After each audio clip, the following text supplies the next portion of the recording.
साथियों नमस्कार, मैं ललित। आप सभी का स्वागत है LKS 9898 में। आप अगर चैनल पर नए हैं तो चैनल को सब्सक्राइब करें, लाइक करें, शेयर करें और कमेंट करें। क्या आप पर महंगाई का कोई असर नहीं पड़ रहा है?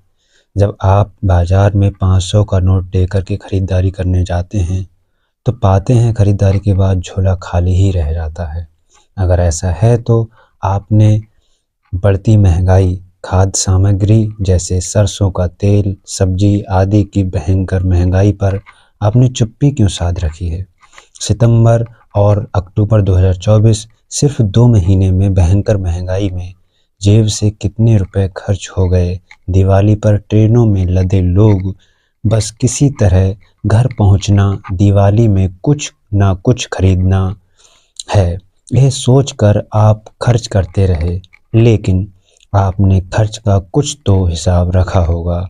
खाने पीने की चीज़ें, सरसों का तेल आदि की महंगाई आसमान छू रही है। क्या खबर कोई अब 2 सब्जी की जगह 1 ही सब्जी खाता हो? कोई 4 रोटी की जगह अब 2 ही रोटी खाता हो?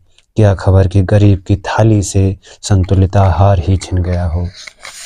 इस बढ़ती महंगाई में सरकार का आंकड़ा बता रहा है कि सितंबर-अक्टूबर में भयंकर महंगाई थी। महंगाई घट नहीं रही है, बढ़ती ही जा रही है। रिजर्व बैंक कहता है कि मुद्रास्फीति की दर 4% होनी चाहिए। इसमें 2% ऊपर नीचे हो तो बर्दाश्त कर सकते हैं, अगर इससे ज़्यादा हो तो हम बर्दाश्त नहीं कर सकते। अब इतने लंबे समय से महंगाई दर 4% से ज़्यादा है। आपकी कमाई बढ़ नहीं रही है, आपकी बचत हवा हो जाएगी।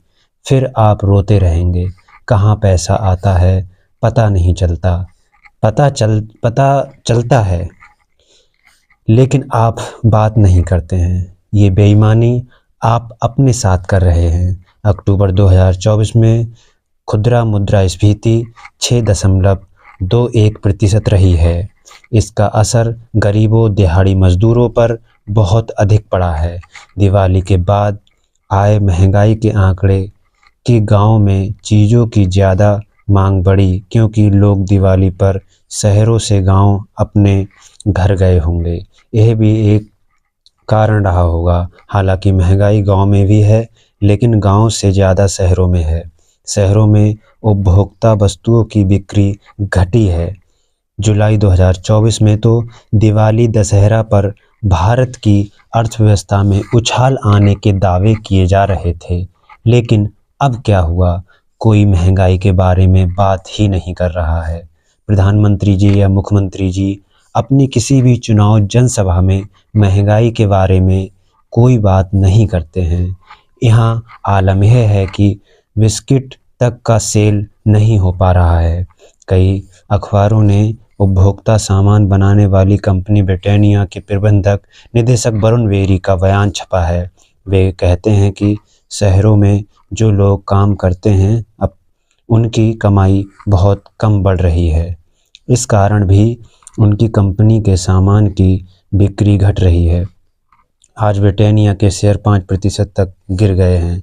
कुछ दिन पहले नेशनल कंपनी के टॉप अधिकारी का भी बयान आया कि शहरों में दाम एकदम से घट गए हैं। कमाई कम होने के कारण कम दामों वाली चीज़ें भी नहीं बिक रही हैं। मांग घटती जा रही है। आदमी जब कमाएगा नहीं, बचाएगा नहीं तो खर्च कहाँ से करेगा? पिछले 1 साल में खाद्य मुद्रास्फीति का औसत 8.11% रहा है। जरा सोचिए, 8% के कारण आपकी कमाई कहाँ उड़ी होगी? कुछ तो पता होगा ज़रूर। खाने पीने की चीज़ें इतनी महंगी क्यों हैं? इतने लंबे समय से आपकी जेब क्यों खाली हो रही है? क्यों नहीं सरकार इस पर बोल रही है? क्या गैस सस्ती हो गई है, या पेट्रोल सस्ता हो गया, या सब्जियां सस्ती हो गईं? इतनी बढ़ती महंगाई के बाद भी इस पर कोई बहस, कोई बात नहीं हो रही है कि इस महंगाई से किसको फ़ायदा पहुंचाया जा रहा है, किसको घाटा हो रहा है। बढ़ती महंगाई इस मामूली सैलरी को खा जाती है। क्या वाकई हमारी अर्थव्यवस्था इतनी तेज़ तरक्की कर रही है?